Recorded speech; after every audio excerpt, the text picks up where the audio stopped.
Vote মিটতেই বাড়ল petrol ডিজেলের দাম। লিটার প্রতি ৩ টাকা দাম বাড়ানো হয়েছে। গতকাল পেট্রোলিয়াম মন্ত্রী হরদীপ সিং পুরী বলেছিলেন দেশে জ্বালানির অভাব নেই, এখনই দাম বাড়ার কোনো সম্ভাবনা নেই। অথচ মধ্যরাতেই বাড়িয়ে দেওয়া হয়েছে পেট্রোল ডিজেলের দাম। সকালে জ্বালানি কিনতে গিয়ে সাধারণ মানুষ অবাক। ৩ টাকা দাম বাড়ানোয় ইতিমধ্যেই ক্ষোভ সঞ্চার হয়েছে।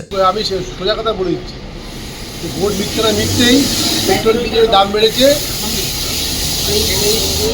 এই ভাতটা জনসাধারণ এসে পড়বে, জনসাধারণের খুব অসুবিধা হবে। এই বুঝবো দেখবো আর কিভাবে যে সরকার চেঞ্জ করেছে, মানুষ বুঝবে যে কি পরিস্থিতি বা কি হচ্ছে। এবার লিটার প্রতি ৩ টাকা বেড়েছে, এটা তো আমাদের মতো সাধারণ পাবলিকের মধ্যে খুবই অসুবিধা। তো দেখা যাক কি করে সরকার, একটু চিন্তা ভাবনা করলে ভালো হয় যে পেট্রোল ডিজেলের দামটা একটু নিশ্চিত এমনি বেড়ে আছে সব কিছু, তারপরেও যদি ৩ টাকা বাড়ে তা গাড়ি চালানো তো দায় হয়ে যাবে।